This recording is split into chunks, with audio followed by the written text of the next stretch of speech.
کی تیاری ہم جمادی الثانی کے آخر میں 20 تاریخ سے یا 25 تاریخ سے کروانا شروع کریں، اور 15 یا 10 رجب تک کا جتنا ہم لوگوں نے پڑھا اڑھا ہے سب دوبارہ ریوائز ہو جائے ترجمے کے ساتھ میں۔ کیا رائے ہے آپ لوگوں کی؟ مولانا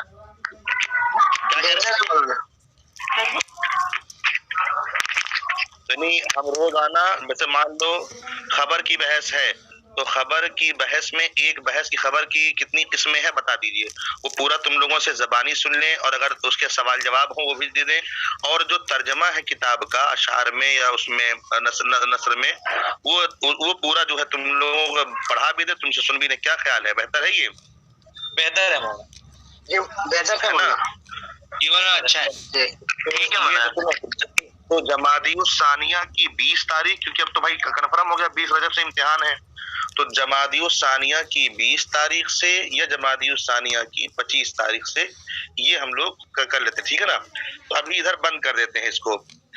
اور یہ جو عقیدہ تحاویہ جو تھوڑا سا جو پڑھائی جاتی ہے، حالانکہ ندوے کے نصاب میں تو بہت ہی کم ہے، ہم پھر بھی انشاءاللہ ہم تم لوگوں کو ٹھیک ٹھاک پڑھا دیں گے، تو ہم لوگ عقیدہ تحاویہ تھوڑی سی پڑھ لیتے ہیں۔ کیا خیال ہے؟ بہتر ہے یہ؟ جی مولانا جتنا کتاب ہوتا ہے کم سے کم پڑھائی ہے۔ اچھا نہیں تو بہتر ہے۔ تو دیکھو عقیدہ تحاویہ جو ہم لوگ پڑھیں گے، اس کے کہتے ہیں مصنف کا جو نام ہے، یہ تو تحاویہ خود سمجھ میں آ جا رہا ہوگا، ٹھیک ہے نا؟ تو ہم لوگ جو عقیدہ تحاویہ پڑھیں گے انشاءاللہ، یہ عقیدہ تحاویہ جو ہے امام طحاوی رحمۃ اللہ علیہ گزرے ہیں۔ کون؟ امام طحاوی۔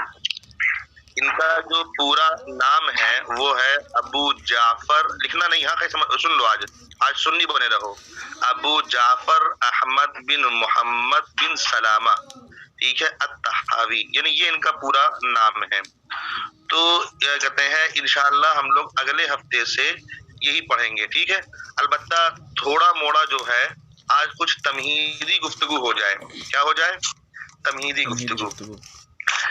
دیکھو احکام شرعیہ، اللہ تعالیٰ نے جو احکامات ہم پر نازل کیے ہیں وہ 2 قسم کے ہیں۔ کچھ احکامات وہ ہیں جو عمل سے تعلق رکھتے ہیں، یعنی اس میں اللہ تعالیٰ نے اپنے بندوں سے یہ مطالبہ کیا ہے کہ تم یہ کام کرو۔ بات سمجھ آئی؟ جیسے نماز ہے، روزہ ہے، آپس کے معاملات ہیں، بات سمجھ میں آ گئی نا؟ تو احکام شرعیہ 2 طرح کے ہیں۔ ایک کا تعلق وہ ہے جو عمل سے ہے، جس میں کچھ کرنا پڑتا ہے۔ ان احکامات کو شریعت کی نگاہ میں احکام عملیہ اور احکام فرعیہ کہتے ہیں۔ کچھ سمجھ میں آئی بات ہماری؟ احکام شرعیہ کتنی قسمیں ہیں؟ 2۔ کون کون سے؟ نمبر 1 کیا ہے؟ نمبر 1 کیا ہے؟ احکام عملیہ۔ احکام عملیہ کسے کہتے ہیں؟ جس میں کچھ کرنا ہوتا ہے، جیسے نماز، روزہ، جیسے کہ نماز ادا کرنا، زکوٰۃ ادا کرنا، نماز، روزہ، نکاح، خرید و فروخت، سب جتنے بھی یعنی فقہی مسائل ہیں، فقہی، یہ سب کے سب کیا ہیں؟ احکام عملیہ اور احکام فرعیہ میں۔ دوسرے احکامات وہ ہیں اعتقاد سے، اس میں صرف آپ کو ماننا پڑتا ہے۔ کیا کرنا پڑتا ہے؟ اعتقاد مطلب ماننا پڑتا ہے، دیکھیں کہ آپ کو دل سے یہ ماننا ہے کہ اللہ ایک ہے، دل سے یہ ماننا ہے کہ اللہ سمیع ہے، دل سے یہ ماننا ہے کہ جنت اور دوزخ برحق ہیں۔ اس علم کو احکام اعتقادیہ، احکام اصلیہ کہتے ہیں۔ بات سمجھ میں آ گئی نا؟ جی ہاں جی۔ تو احکام شرعی کتنی قسمیں ہو گئی؟ 2 قسمیں ہو گئی، احکام عملیہ اور احکام اعتقادیہ۔ بات سمجھ آئی نا؟ اچھا اب سنو، اب دیکھو احکام شرعیہ کی جو دوسری قسم ہے جس کو ہم احکام اعتقادیہ کہتے ہیں، احکام عملیہ کے کہتے ہیں کا علم ہمیں جس سے ہوگا اس کو ہم فقہ کہتے ہیں. کہ کیا کہتے ہیں اس کو ہم؟ احکام عملیہ کا علم ہمیں جس سے ہوگا اسے ہم کیا کہتے ہیں؟ فقہ کہتے ہیں.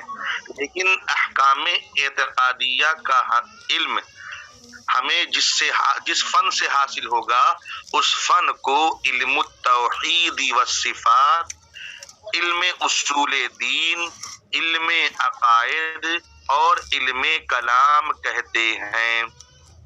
جس فن سے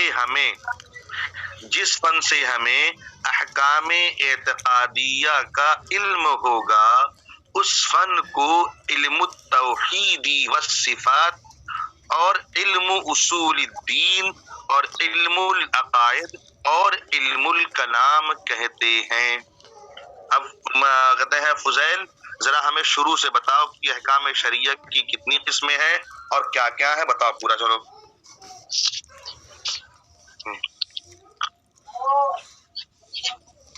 مولانا ہم گھر میں بیٹھے، یہاں پہ شور ہو رہا ہے. چلو ٹھیک ہے، تو امتیاز بتاؤ. مولانا بتائیں. ہاں بتاؤ. بسم اللہ الرحمن الرحیم. احکام شرعیہ کی دو قسمیں ہیں.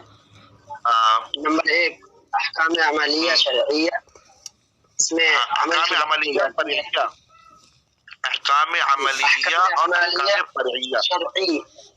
فرعیہ ہاں دو نام ہے اس کے. چلو نماز روزہ، اس میں جیسے نماز روزہ زکوٰۃ یہ سب ادا کرنا ہوتا ہے. ٹھیک ہے. خرید و فروخت. یہ علم ہمیں جس فن سے حاصل ہوتا ہے اس کو کیا کہتے ہیں؟ فن کیا کہتے ہیں؟ فقہ. فن فقہ. ہاں اور آگے چلو. احکام اعتقادیہ شرعیہ. کیا مطلب ہے اعتقادیہ کا؟ اس میں یہ کرنے کو ہوتے ہیں، نیت میں ماننا ہوتا ہے کہ اللہ ایک ہے. اعتقاد ماننا ہوتا ہے، کچھ کرنا نہیں. یہ اچھا، یہ علم جس فن سے حاصل ہوتا ہے اس کو کیا کہتے ہیں؟ ہاں یہ جس فن سے حاصل ہوتا ہے اس کو کیا کہتے ہیں؟ ہاں اس کو کیا کہتے ہیں؟ علم التوحید. ہم نے 3 نام بتائے ہیں اور علم التوحید و صفات.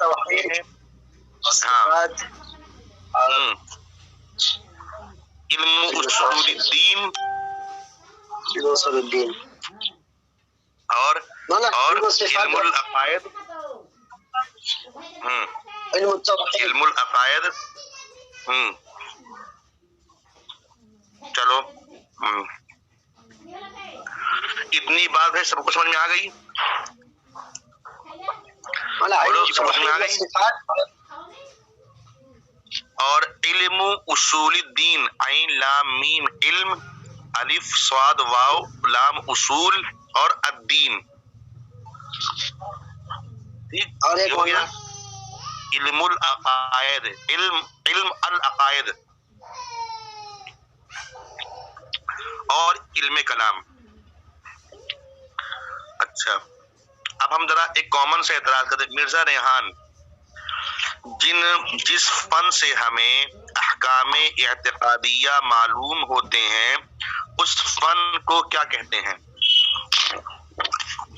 مرزا ریحان، جس فن سے احکام اعتقادیہ کا ہمیں علم ہوتا ہے اس فن کو کیا کہتے ہیں؟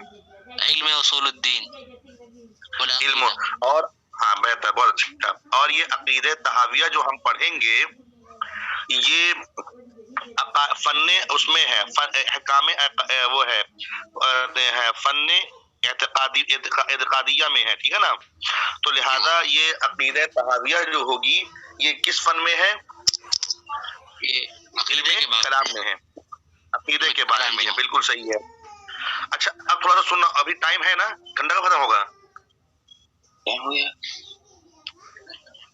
گھنٹہ کا ختم ہوگا بھائی، ٹائم ہونے والا ہونا. 10-20 بس سنو. ہاں ٹائم ہونے والا. بس تھوڑا سا سن لو. دیکھو یہ عقائد جو علم عقائد ہے اس کی ابتدا کب سے ہوئی؟ کب سے مطلب یہ شروع ہوا؟ حضور اکرم صلی اللہ علیہ وسلم کے زمانے میں